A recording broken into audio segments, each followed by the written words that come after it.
Ini adalah forum akademis. Forum untuk menandingi skandal dua laki-laki tadi. Laki-laki yang satu berbadan besar, bernyali kecil.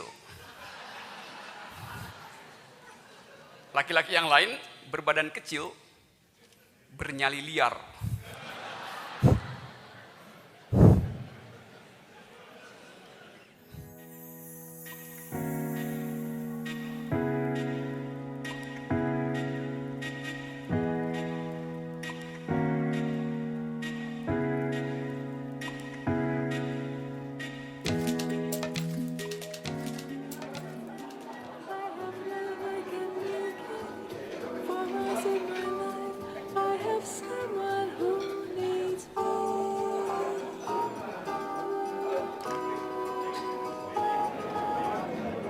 Selanjutnya kami panggilkan perwakilan dari P2D untuk menyampaikan kata sambutan. Kami persilahkan kepada the one and only, the irreplaceable Bapak Rocky Gerung.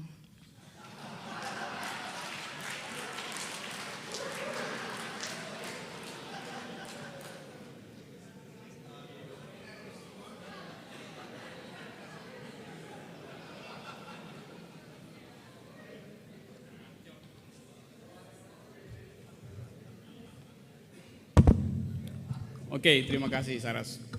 Saya sampai buka das itu karena kamu ucapkan begitu. Oke, rekan-rekan sekalian, kelihatannya suasana tegang nih dan syahdu. Selamat datang di forum ini. Forum ini diselenggarakan oleh Perhimpunan Pendidikan Demokrasi, singkatannya P2D. Kalau diplesetkan, pura-pura demokrasi itu. Oke, saya mau terangkan beberapa hal sebelum Ibu Sri Mulyani mulai ceramah. Yang pertama adalah tema dari public lecture ini. Kami tergoda dengan situasi akhir-akhir ini bahwa Indonesia mengalami defisit di dalam soal public ethics, dan karena itu banyak public policy tidak bisa diucapkan. Dan kita tahu bahwa hari-hari ini ada suasana politik yang terus separuh dihujat oleh media massa, separuh dibanggakan oleh para penyokongnya, yaitu pembentukan koalisi besar. Tentu kita tidak bisa lepas dari semacam, sebut aja suasana kekinian itu. Dan kita tahu bahwa politik Indonesia hari-hari ini sebetulnya tidak diatur, tidak diputuskan di dalam lembaga-lembaga formal, tapi diputuskan di balik sistem formal, melalui politik kartel. Jadi jelas bahwa ada persoalan dengan sistem politik kita. Kalau politik itu, kalau kebijakan publik itu diputuskan di luar sistem resmi. Yang bekerja adalah transaksi-transaksi kekuasaan di dalam pasar gelap kekuasaan. Black market of power. Jadi ini soalnya. Dan kelihatannya soal kartel politik ini sebetulnya adalah urusan 2-3 orang, bahkan 2 orang. Bahkan urusan 2 orang laki-laki. Ini semacam skandal 2 orang laki-laki yang saling ingin menagih hutang piutang politik 2004-2009. Dan korbannya adalah seorang perempuan.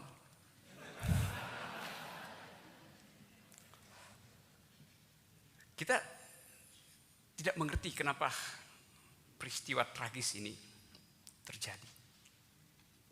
Tetapi kelihatannya publik senang dengan pengorbanan itu. Bahkan ada amok di mana-mana. Politisi mengamuk, dan kita sudah tahu itu 1 bulan penuh kita nonton amok massa di DPR. Media massa juga mengamuk, pakar juga mengamuk. Jadi kelihatannya politik Indonesia itu tidak diucapkan dengan akal pikiran, tapi dengan kemarahan. Dan seperti saudara tahu, amok itu adalah salah satu entry dalam bahasa Inggris yang disumbangkan oleh orang Indonesia. Ngamuk, amok, emak. Ada dua sebetulnya sumbangan orang Indonesia pada dictionary Inggris, satu amok, satu orang utan.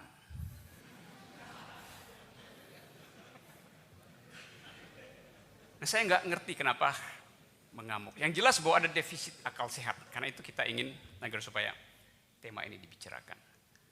Masalahnya adalah, apakah perempuan itu seorang neolib itu?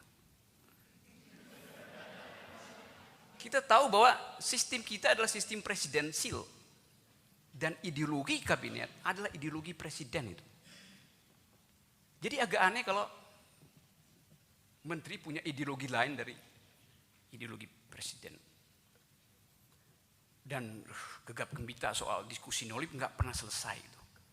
Wartawan juga ikut larut di dalam upaya provokasi itu. Padahal pensil yang dipakai oleh sang wartawan untuk menuliskan kata neolib itu disubsidi negara. Ballpointnya, mana ada negeri neolib di mana ballpoint disubsidi negara itu. Tapi kelihatannya pers tidak cukup awas untuk jadi semacam moderator akal sehat di dalam debat politik itu. Dan kelihatannya kita butuh jurnalis publik, bukan jurnalis privat. Jurnalis publik yang terus mengucapkan akal sehat, berupaya untuk mencerdaskan bangsa, dan bukan mengedarkan jenis kebodohan dangkal semacam itu.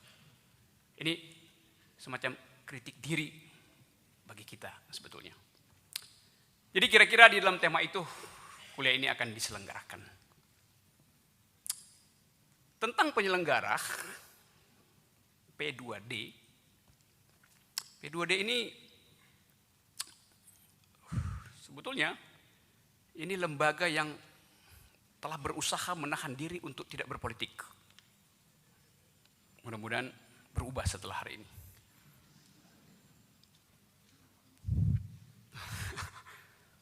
P2D adalah sebuah institut studi. Di dalamnya ada kurikulum. Dan di P2D ada dua guru besar. Satu namanya Rahman Toleng. Pak Rahman Toleng itu guru besar P2D. Dia mengajar mata kuliah politik akal sehat. Isinya adalah semacam upaya untuk membentengi bangsa ini dari politik akal miring yang kelihatannya sekarang sedang mendominasi politik Indonesia. Politik akal miring ini punya dampak sistemik yang luar biasa. Gedung DPR itu sampai 7 derajat miringnya tuh. Jadi saudara-saudara, P2D bukan organisasi liar, tapi organisasi yang berupaya merawat akal sehat publik. Profesor yang kedua, guru besar kedua di P2D namanya Robertus Robert. Dia mengajar mata kuliah Politics of Desire. Agak aneh terdengar. Politik hasrat, yaitu hasrat untuk memelihara politik di dalam jalur keadilan. Hasrat untuk memastikan bahwa politik hanya diucapkan untuk menempuh keadilan. Dan demi itu P2D menyelenggarakan kegiatan hari ini. Tentu ada pertanyaan dari pers. Siapa aktor finansial dari forum ini? Kalau aktor intelektualnya jelas, dua profesor tadi. Ada banyak orang ikut menyelenggarakan lecture hari ini. Penyandang dana dari forum ini adalah semua pembayar pajak.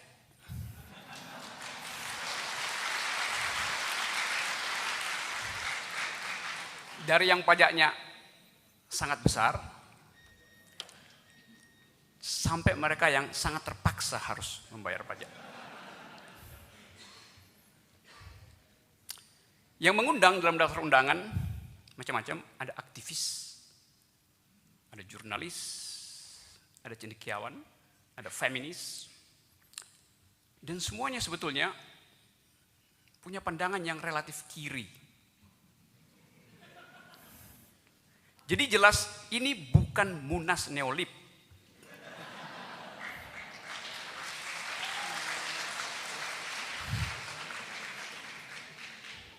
Juga bukan semacam sikir bersama Sri Mulyani, enggak.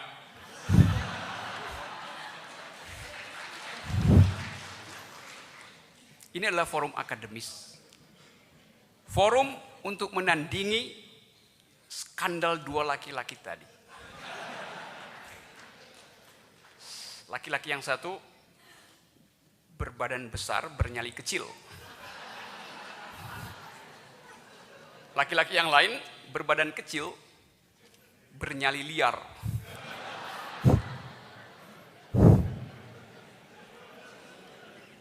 Oke, saudara-saudara, yang hendak kita selenggarakan adalah itu, dan saya tentu tidak ingin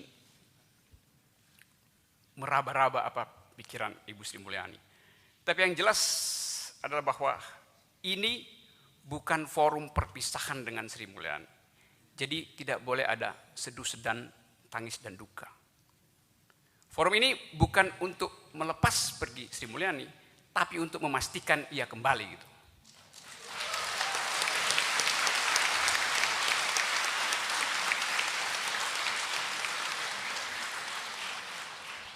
Why? Kenapa? This is a country of opportunities itu. But being managed by the opportunist. Jadi kita tahu bahwa kita ingin ada semacam alternatif untuk mengucapkan demokrasi, untuk mengucapkan keadilan. Dan demi itu kita menyelenggarakan forum ini. Ada pepatah mengatakan bahwa kebun bunga bisa dibakar oleh para perompak, tapi tidak ada seorang pun yang bisa menunda tibanya musim semi. Dan kita ingin agar supaya kalau Sri Mulyani kembali, ada musim semi untuk dia. You are our beautiful blessing. Terima kasih.